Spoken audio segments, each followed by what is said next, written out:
Mes premiers souvenirs d'entreprise remontent à mes 6 ou 7 ans. Je vais partager avec vous une photo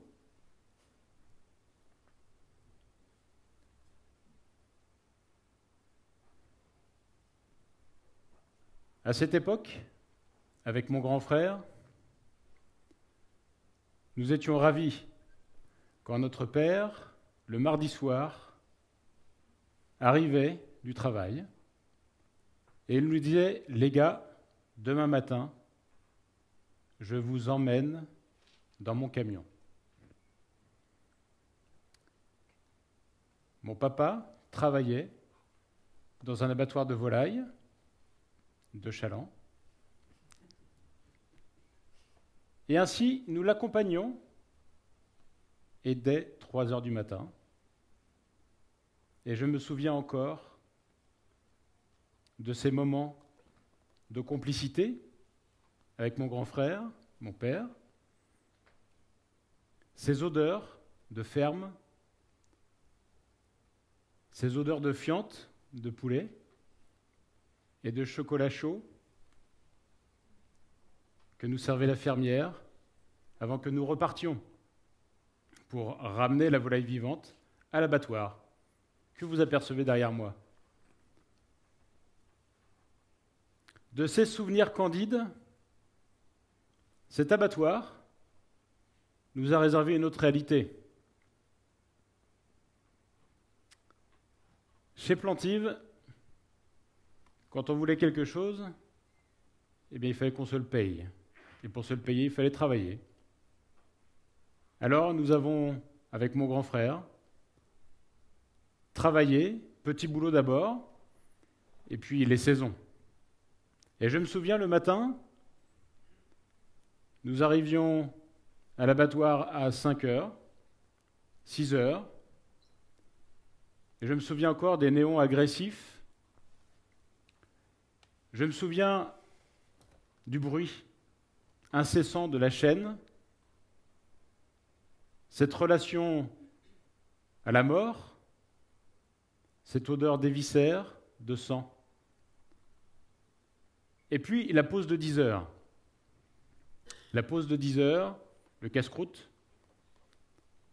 Et dans le vestiaire, on parlait potager, on parlait pêche, chasse. Très peu d'entreprises. Mais les gars, comme on les appelait, étaient heureux de leur destinée. Et mon frère et moi, nous étions partagés sur 2 grands sentiments. Un sentiment d'admiration, parce qu'à l'époque, nous étions en pleine force de la nature, tous les 2 tennisman. Et puis, quand on disait qu'on allait travailler, on savait qu'on avait une certaine robustesse. Que nenni.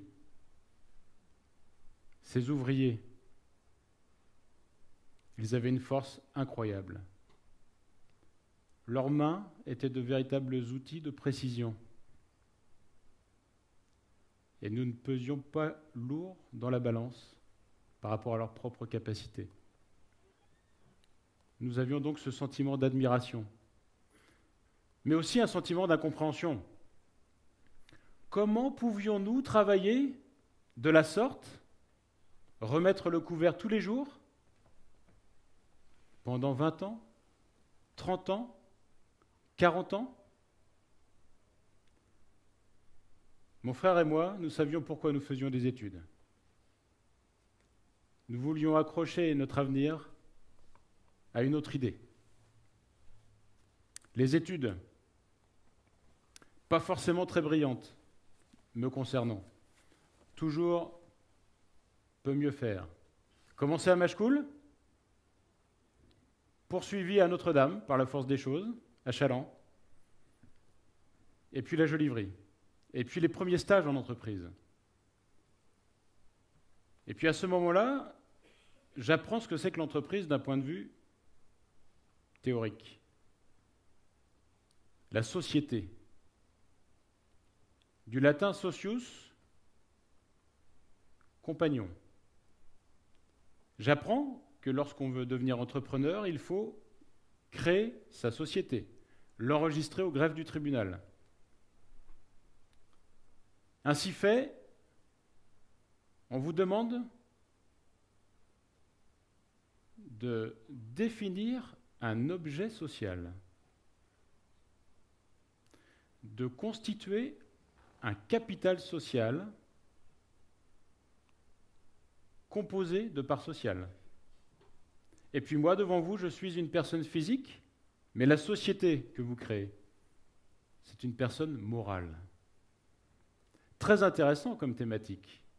Le social, le moral. Chemin faisant, dans les différents stages, j'arrive du côté de Saint-Herblain, côté de Nantes, et je fais la connaissance d'un homme qui dirige son entreprise différemment de ce que j'avais vécu dans mes autres stages, et bien sûr, dans la destinée familiale. La première chose qu'on me dit, est-ce que tu connais l'informatique? Alors, je ne connaissais rien à l'informatique. Pour moi, ma connaissance, c'était surtout le poulet.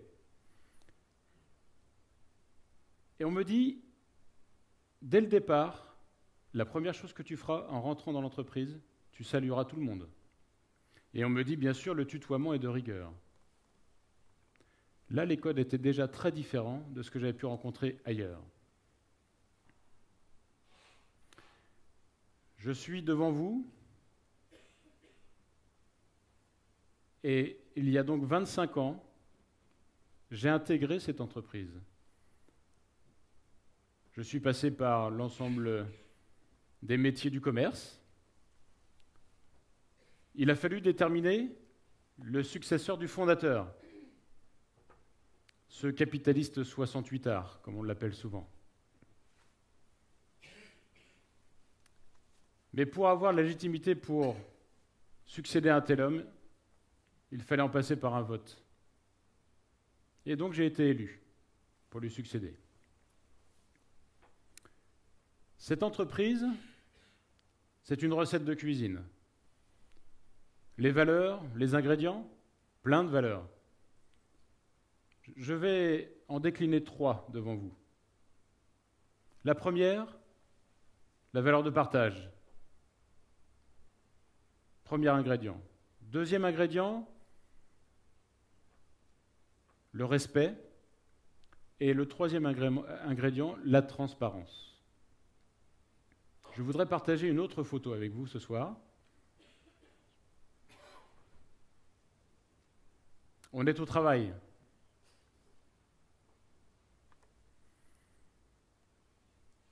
La valeur de partage. Le partage, c'est bien entendu partager le quotidien, partager le travail, partager bien sûr les bons moments, comme vous les voyez derrière moi. Mais c'est, avant tout pour nous, c'est partager le capital, ce fameux capital social. Lorsque vous intégrez l'entreprise, dès la signature de votre CDI, vous êtes libre, dès la première année, d'investir dans le capital.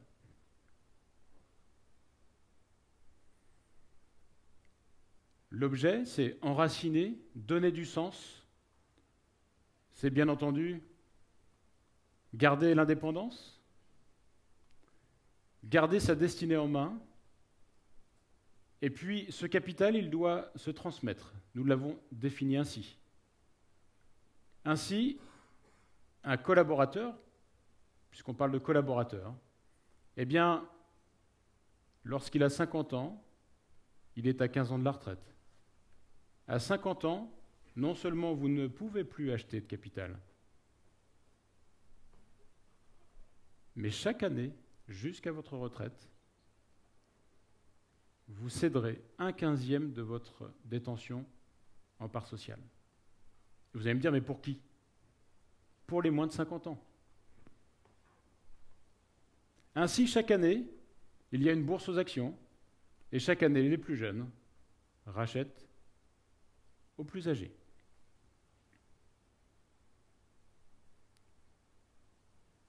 Premier ingrédient, le partage. Le deuxième ingrédient, c'est le respect. Je voudrais partager avec vous cette photo. Le respect, c'est bien entendu le respect de l'autre.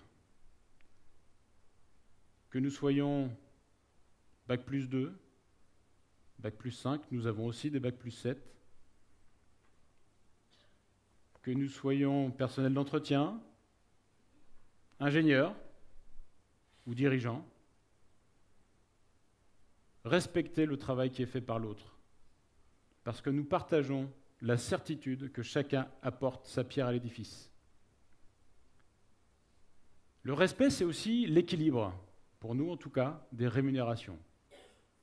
Ainsi, souvenez-vous, il y a quelques années, un président de la République avait souhaité faire en sorte que dans les entreprises publiques et parapubliques, la différence entre le plus bas salaire et le plus haut salaire soit contenue sur une échelle de 20.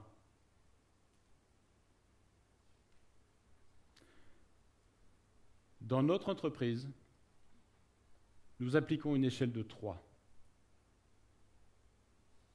entre mon salaire et le plus bas salaire. Partant du principe qu'il n'y a pas de sous-tâche ou de sous-qualification, bien entendu que les bas salaires sont beaucoup plus hauts qu'ailleurs, certainement aussi que mon salaire est plus bas qu'ailleurs. Le médian est conforme à la profession. Nous attachons nos collaborateurs à une très grande motivation, là encore, après l'enracinement du premier ingrédient. Troisième ingrédient, la transparence. Je voudrais partager cette photo. On ne m'aperçoit pas très bien dans le fond. C'est une assemblée générale. Il y a du monde à l'assemblée générale, autant que ce soir. Cette transparence, c'est la transparence des chiffres. C'est la transparence de la rémunération. Tout le monde connaît ce que gagne tout le monde. Ainsi, il n'y a pas de rumeur dans l'entreprise. Tout le monde détient les règles. Cette transparence, c'est savoir organiser le lien entre la vision du conseil d'administration et puis la réalisation du quotidien dans chacune des équipes. Il nous a fallu inventer des couches intermédiaires de management. Nous en passons par l'élection. Et ça, chaque année, des personnes qui composent ces couches intermédiaires de management. La légitimité est en marche. Chaque collaborateur a eu la possibilité de choisir son chef. Nous avons inversé les tendances. Je voudrais enfin partager cette dernière photo à l'occasion de nos 20 ans, puisque l'entreprise a précisément 22 ans. Nous avons les conjoints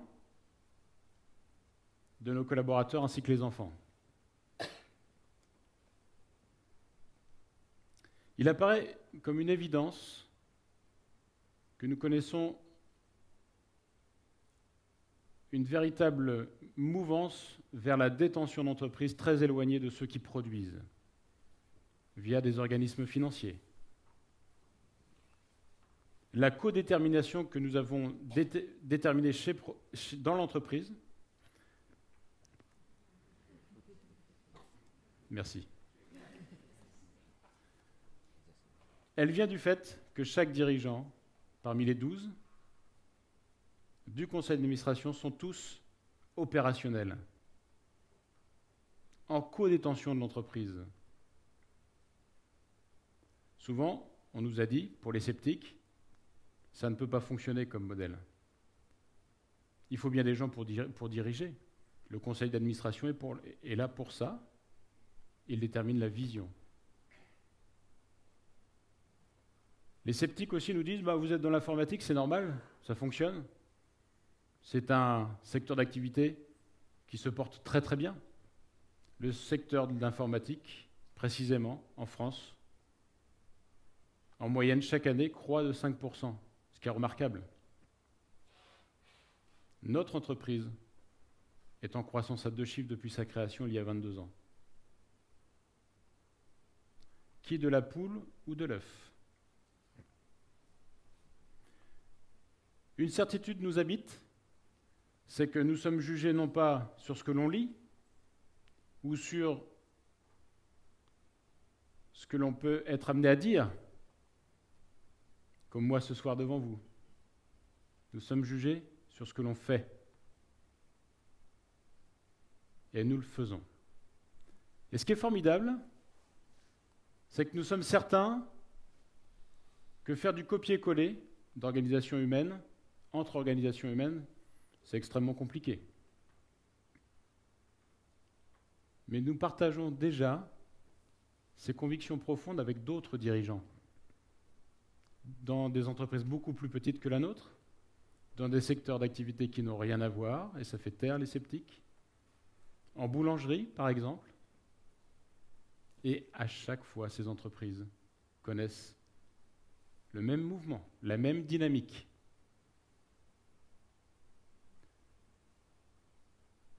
Je crois qu'il est essentiel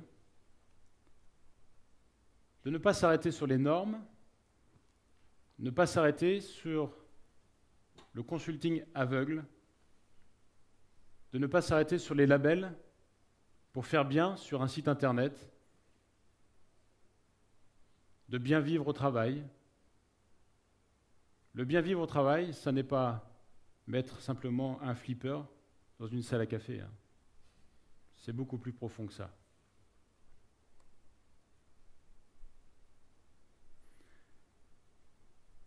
Notre conviction, c'est qu'il faut aller chercher avant tout l'harmonie entre les hommes et les femmes. Merci.